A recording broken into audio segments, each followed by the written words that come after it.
Greetings, Minecrafters, and welcome to another Minecraft discussion. My name is Kimberly Quinn, and I'm here today to discuss how important it is to praise yourself. And praising ourselves gets such a bad rap because there's a reason. If it's done in an arrogant way or selfish way, then that's obnoxious, and the world tends to take care of that all on its own. No one likes those people. Okay, we're talking about authenticity, and authentic praise also has sort of a component of humility to it, genuine and authentic humility, okay? And it can be very difficult for people who have not had a lot of praise in their lives to praise themselves. And this is actually bringing very Carol Dweck about the effort. It's really the best definitely with children and also with ourselves to praise our effort, okay? Because we're all wired how we're wired, and that is what it is. But praising ourselves like, wow, you sacrificed your Saturday, you put together that project, and look what happened.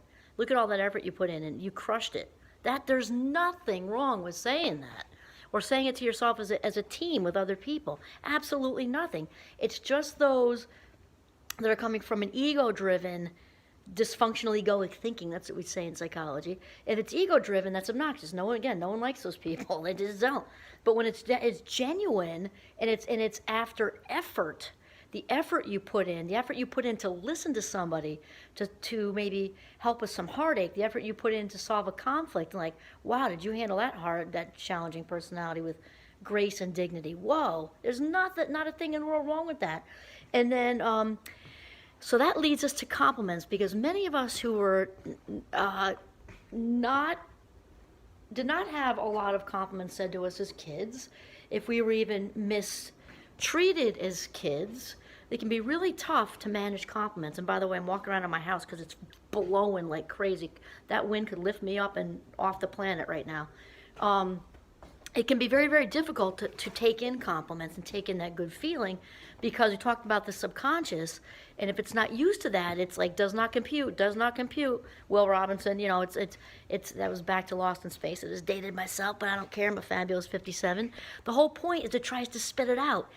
And I think it was Bruce Lipton or whatever, we talked about how the subconscious does that, just like with the phone. When we enter a word into the iPhone or the whatever phone, and it doesn't recognize it, it's like spell checks and spits something back out. The subconscious does that same thing. So we try to give it, I am smart, I am worthy, I'm intelligent, I am creative. You're talking in the mirror or in the car, wherever you are. And the subconscious is like, oh, I don't recognize intelligent. Spell check, and it comes up with something that's not even remotely close. So we've got to reprogram that stuff, and we do that by lots of repetition. The thoughts we come in, the words we choose. Remember we talked about the seeds thing.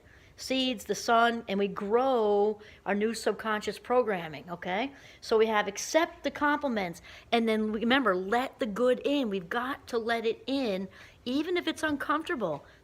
And if it's uncomfortable for you, when somebody says a compliment to you, realize that discomfort there's some positive in that you're now aware of it.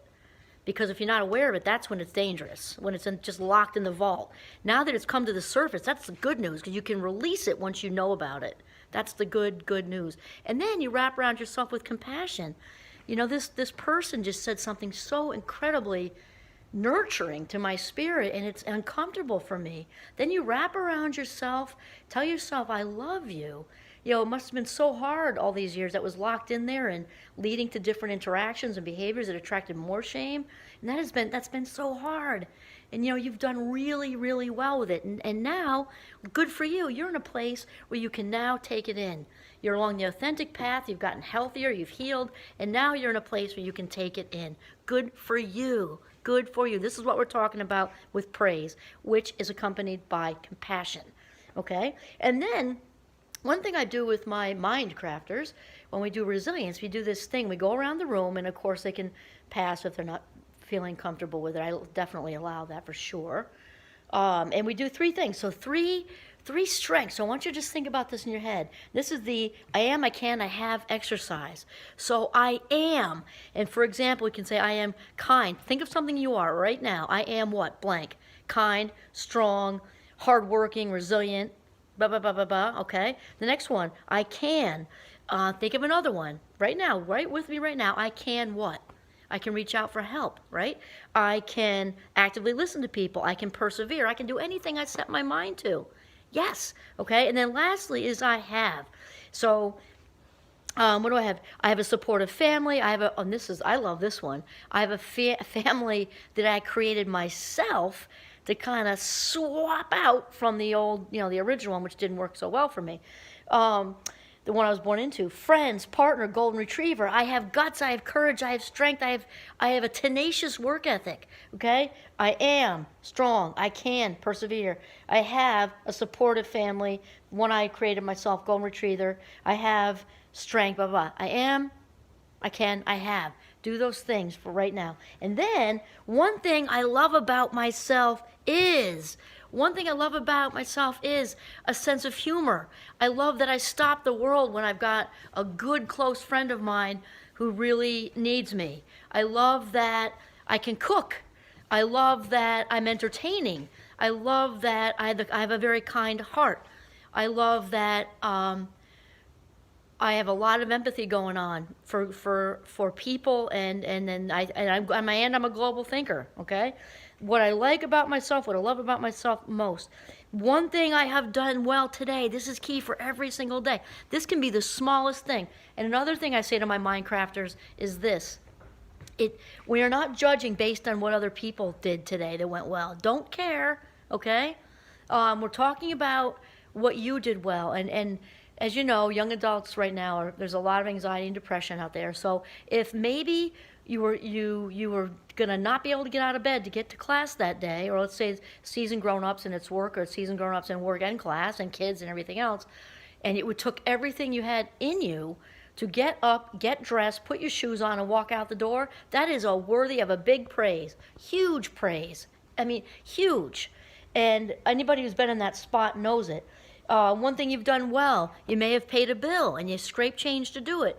You may have called an old friend to reach out just to be kind. Conscious act of kindness. You may have gone out and done a conscious act of kindness. Paid for the person behind you in Burger King in the drive-thru, or you helped somebody with their bags. Anything that went well for you, anything. You made a nice dinner, whatever. You had a nice conversation with one of your kids or whatever. And then lastly, tell yourself that you love you, okay? I praise you, and I'm so happy. I'm so happy to be alive. I love myself. I love my body. We're going to do a whole other thing on that. I love myself, mind, heart, soul, love you, Kimmy. Say it to yourself, okay? So number 1 is accept compliments. 2, let the good in. 3, the 3 strengths exercise. I am, I can, I have. What I love most about me is, one thing I have done well is, and then tell yourself that you love you, preferably in the mirror. Okay, this is Kimberly Quinn signing off from the very blustery northern Vermont. Have a mindful day. Praise yourself.